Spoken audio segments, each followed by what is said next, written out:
Bueno, en este video vamos a hacer una comprobación real de un cristal oscilador sobre una motherboard de notebook.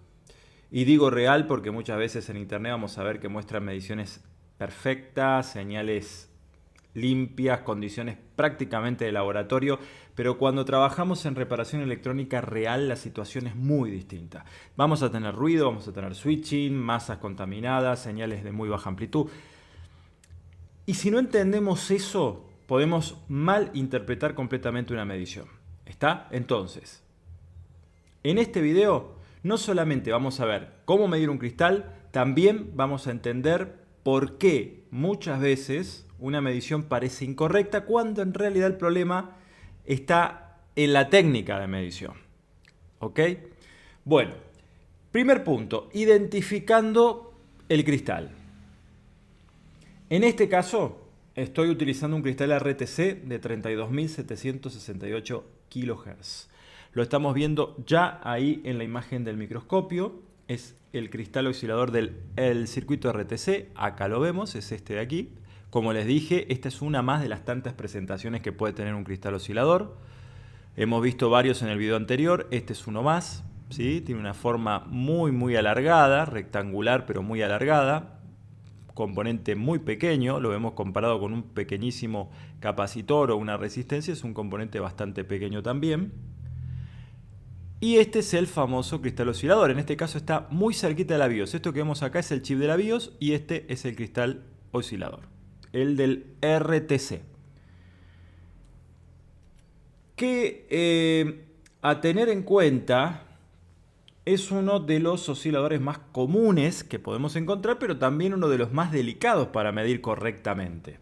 Este tipo de cristal normalmente trabaja asociado al EC o al circuito RTC de la placa y generalmente participa en funciones muy importantes, como por ejemplo el clock del EC, ¿sí?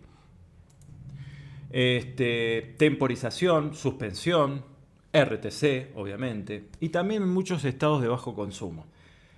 La primera aclaración importante que quiero hacer antes de continuar, porque vamos a ir con toda la práctica paso a paso, es la siguiente. Cuando medimos un cristal, no estamos verificando solamente el cristal. Esto tiene que quedar claro. Estamos verificando un circuito oscilador completo. ¿Está? Porque para que exista oscilación necesitamos alimentación, clock enable, condiciones de reset correctas, capacitores asociados sanos, necesitamos un montón de cuestiones, ¿sí? Un controlador funcionando correctamente. Hay muchas cosas que tienen que estar perfectamente sincronizadas y en funcionamiento para que un cristal oscile. Por lo tanto, si no vemos oscilación, eso no significa automáticamente que el cristal está defectuoso, sino que en todo ese circuito del cual el oscilador forma parte, hay un problema. Tenemos que ver por qué un cristal oscilador puede dejar de oscilar, porque está dañado en sí, o porque en realidad todo el resto que acompaña, alguna parte de todo ese resto, no está cumpliendo su función. Por lo tanto, no tenemos oscilación. Está claro, ¿no es cierto? Esto es un punto importante.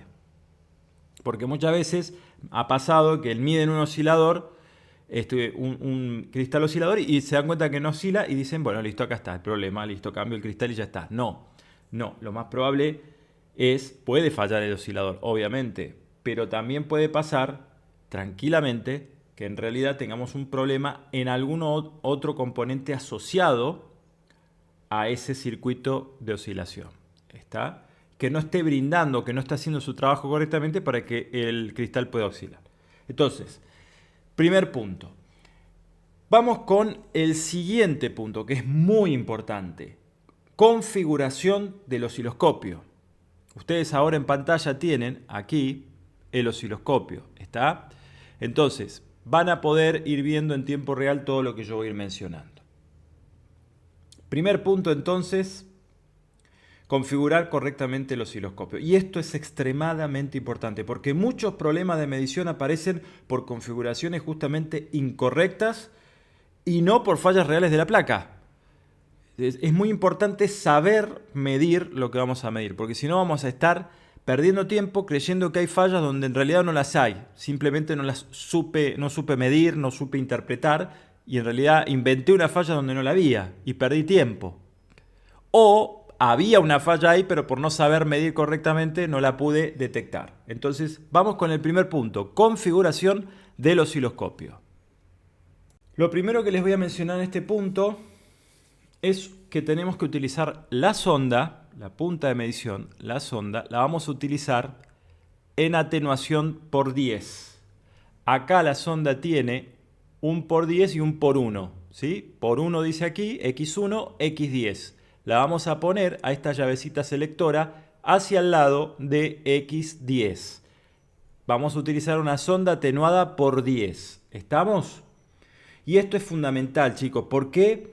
Porque la punta por 10 introduce mucho menos carga sobre el circuito. ¿Estamos? Tiene menor capacitancia. Entonces, ¿qué va a hacer? Va a alterar mucho menos la oscilación. Entonces vamos a tener algo más limpio y fácil de interpretar. Y además, un tema importante es que si utilizamos la punta en X1, en algunos cristales, sobre todo de baja amplitud, vamos a poder llegar a alterar la señal o incluso a hacer que deje de oscilar. Hay osciladores que, repito, los de baja amplitud, que pueden llegar, si yo uso la punta en X1, puedo llegar a detener por completo su oscilación. Entonces voy a creer que no está oscilando y en realidad estaba, y yo, con la medición incorrecta que hice, lo detuve. ¿Está? Y no me voy a dar cuenta. Entonces, primer punto, siempre la sonda en X10. Después el siguiente punto importante es la masa. La masa de la sonda. La sonda tiene una punta, que voy a utilizar aquí, y después tiene una masa, que yo ahora la tengo desconectada, la vamos a colocar en la punta. Pero esa masa tiene que ser lo más corta posible. Extremadamente importante que la conexión de masa sea corta, lo más corta posible. ¿Por qué? Recuerden que cuando vimos en el video de oscilador, que les publiqué hace un tiempo, veíamos que esto es una antena prácticamente. El cable de masa en un oscilador, osciloscopio, es básicamente una antena, que lo que va a hacer es captar todo el ruido que tenemos a nuestro alrededor. Artefactos electrónicos, señales de internet, wifi, luces, la misma electricidad corriendo por los cables. Todo genera un ruido que va a ser captado, lamentablemente, por el cable de nuestra masa del osciloscopio, de la sonda. ¿Está? Entonces, lo más corta posible. Voy a colocar la masa aquí donde corresponde. Ahí está, ¿ven? Ahí quedó la masa conectada en la sonda. Entonces ya tengo mi masa y la punta de prueba. Y en X10. Listo. Esto es muy importante, ¿está? Porque no solamente vamos a captar ruido externo, vamos a captar los PWM, la BRM, interferencias dentro del propio, los ruidos del switching mismo de la placa. Todo eso va a entrar por el cable de la masa. Entonces, siempre ese cuidado. Vamos ahora al tema osciloscopio. Yo recomiendo para medir un cristal oscilador como el que vamos a medir a continuación, debemos poner el acoplamiento en AC. Acá hay una confusión que siempre se comete. Muchas veces he visto gente midiendo osciladores en DC. El acoplamiento, primero que nada yo voy a usar el canal número 1. En el osciloscopio tengo conectada la sonda al canal número 1. ¿Sí? Ahí está desactivado el canal y ahí está activado. Tengo el canal número 2, que es la línea celeste, y el amarilla representa el canal número 1. Bueno, en el canal número 1 voy a presionar el botón configuración de ese canal.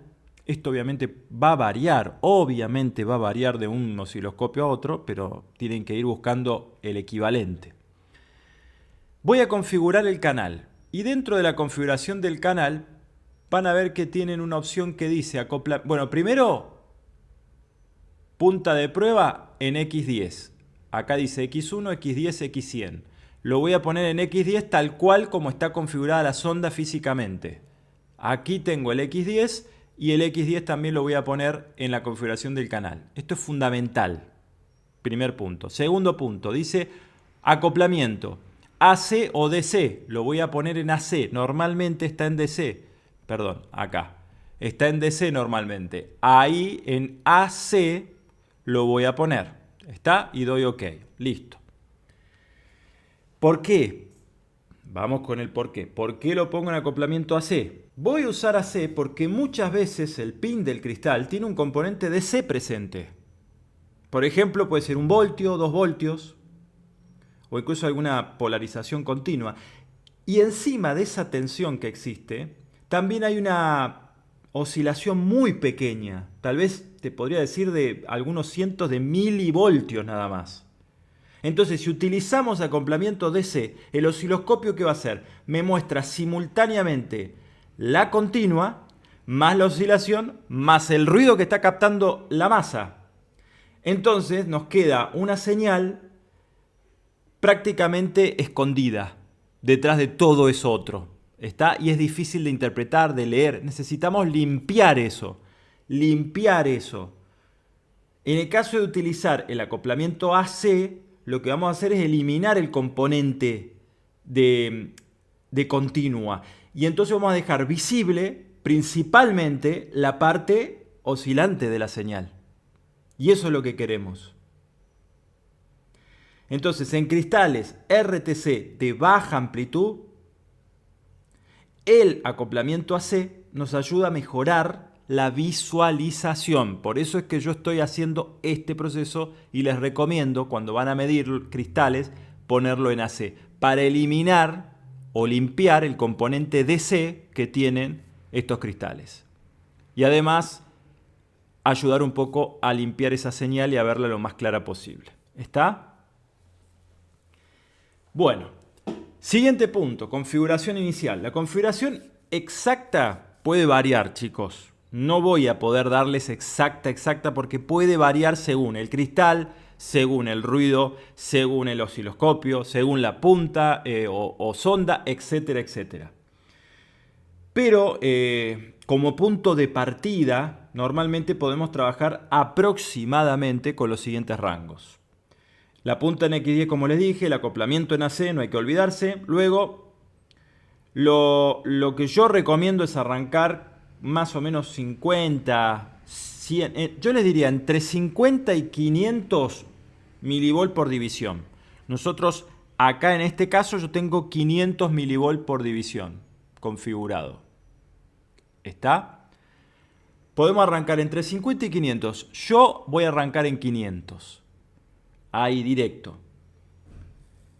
Y les recomiendo una base de tiempo entre 20 y 200 microsegundos. Yo lo tengo puesto en 200 microsegundos por división, aquí.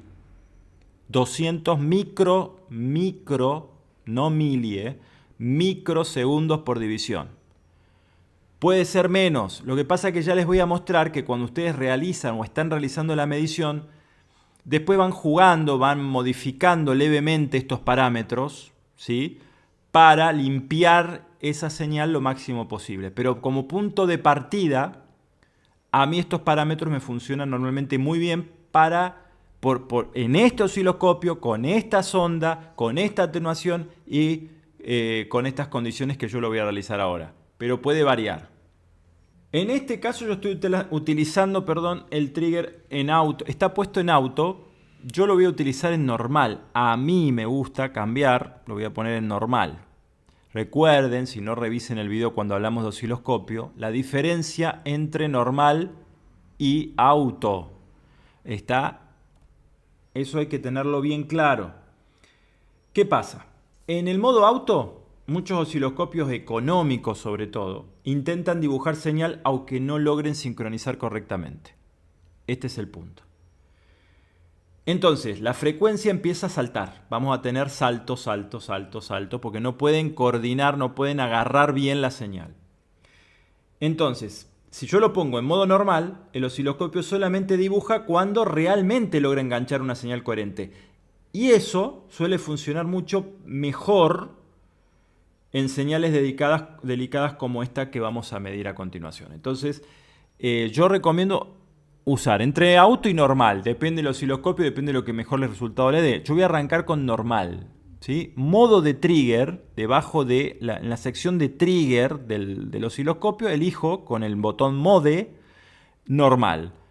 Y luego recuerden que tenemos 500 milivoltios por división y 200 microsegundos por división. Ahora sí llega el momento de medir, pero antes que eso les quiero contar que esta placa que voy a medir no tiene ningún tipo de alimentación externa, es decir, no tiene conectado el cargador, no está conectado el cargador. A ver si se llega a ver en la cámara acá, se los quiero mostrar acá. ¿Ven? Es una placa que está suelta, ¿ven? No tiene batería, obviamente, ni tampoco tiene conectado el cargador. Y ustedes dirán, ¿y cómo va a oscilar si no tiene nada de fuente de alimentación? Porque tiene la pila RTC.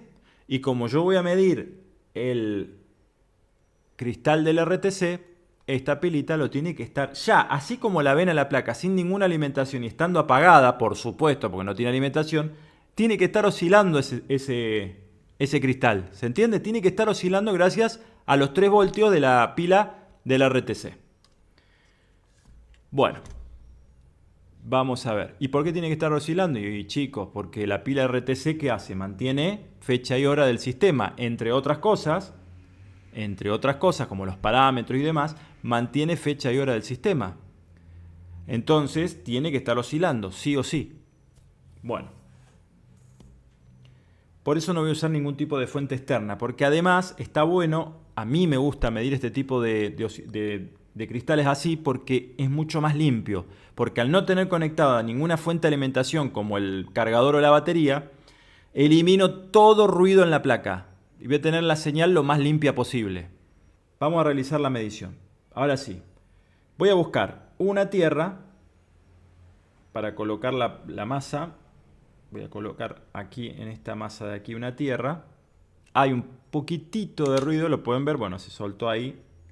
Vamos a volver a agarrar. Ahí está. Hay un poquitito de ruido, pero van a ver que así todo vamos a poder realizar la medición. ¿Y qué es lo que esperamos encontrar? No estamos buscando necesariamente una senoide perfecta, porque obviamente que en la práctica hay que ver todo lo que es la realidad. Esa señal se puede ver pequeña, deformada, algo ruidosa, incluso algo inestable puede pasar, sobre todo en osciladores de RTC que son de baja amplitud, ¿no? Lo importante que tenemos que verificar, chicos, es que existe una oscilación coherente y relativamente estable. Y eso es lo que vamos a buscar. Mire, voy a tocar con la punta, ya tengo la masa puesta aquí en un tornillo de soldado en placa. Y voy a tocar el pin aquí. Y miren ustedes, 32.8 dice kilohertz, ¿ven?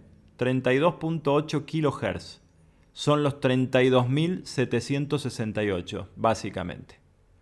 Vemos que la onda senoidal está perfecta, está constante, coherente, con muy poca interferencia, obviamente, del propio osciloscopio y de su punta, pero miren la frecuencia clavada en 32.8. ¿Ven? Hay una mínima oscilación a 32 puntos, pero es mínimo. O sea, tenemos un cristal que está oscilando perfectamente. Perfectamente. Desde ya tenemos 100% descartado que el circuito RTC tenga un problema de oscilación, porque acá está más que claro que está funcionando bien. ¿Se dan cuenta? Voy a quitar, voy a tocar de este otro lado. Aquí, y miren ustedes, no hay nada. Toco de este lado y ahí está. ¿Ok? Y arriba, en el pin este de arriba, o sea, en el punto de arriba, tendría que darme el mismo resultado. Ahí lo tenemos. ¿Ven? Suelto, tengo eso, puro ruido de ripple de la propia punta, de la masa. Pero toco y ahí se ve claramente que se dibuja la onda y se estabiliza la lectura. Observar que la onda que se dibuja tenga una oscilación coherente y relativamente estable. Y acá lo cumple perfectamente, incluso con una frecuencia perfecta. Pero miren, quiero mostrarles algo que es muy importante, porque acá viene después todo el error. Yo voy a poner con esta mano nuevamente la punta aquí para ver la oscilación, y voy a tocar parámetros del osciloscopio para que ustedes vean. Voy a cambiar parámetros del osciloscopio. Al cambiar parámetros, como por ejemplo cambiar los microsegundos por división, ahora lo llevé a 20. Miren qué diferente. Se puede ver la onda, pero miren el resultado de frecuencia, se me va a 90. Entonces puedo creer que hay algo que está andando mal y en realidad yo me tengo que concentrar en esto. Tengo oscilación. Como no están los parámetros correctos el osciloscopio, no estoy teniendo un resultado coherente acá, pero ya esto es un punto de partida importante, hay oscilación. La onda senoidal me lo está diciendo. Si yo tuviese una línea fija o un ruido sin ningún tipo de coherencia, es una cosa. Pero acá tengo claro que ya la oscilación existe. Que obviamente tengo que ajustar los controles del osciloscopio hasta conseguir coherencia absoluta. Acá lo tenemos, 32.8 kHz. Si yo me paso, ahí ya estoy casi, miren, en 32.6, 32.7. O sea que hasta 500 microsegundos seguimos teniendo bastante buena medición. Pero miren, cuando lo ampliamos podemos ver la onda con mayor calidad y podemos entender que este cristal está oscilando sin ningún problema. ¿Ok? Obviamente que para este osciloscopio, con esta punta y con toda esta cuestión que estamos analizando ahora, 500 mV por división, 200 microsegundos en acoplamiento AC con una punta atenuada por 10 nos da un resultado prácticamente perfecto y podemos descartar que este RTC está oscilando sin ningún problema. Bueno, espero que este video ayude a aclarar un montón de cuestiones, de dudas que pueden surgir, porque manejar un osciloscopio al principio puede parecer bastante complejo, pero es una herramienta súper fiel, súper clara, clarificante diría yo en realidad, y que nos va a ayudar a entender realmente qué pueda estar pasando dentro de un equipo que tiene diferentes síntomas, como no enciende, no da video, se apaga, etcétera, etcétera. El hecho de tener una oscilación perfecta en el cristal oscilador ya nos ayuda a descartar un montón de factores en nuestro protocolo de diagnóstico según la falla que presente el equipo. Chicos, los leo en comentarios, a ver ahí en el grupo de Telegram, qué les parece este video, qué les parece la práctica, si la entendieron, si quedaron dudas, para seguir avanzando. Gracias y un abrazo para todos.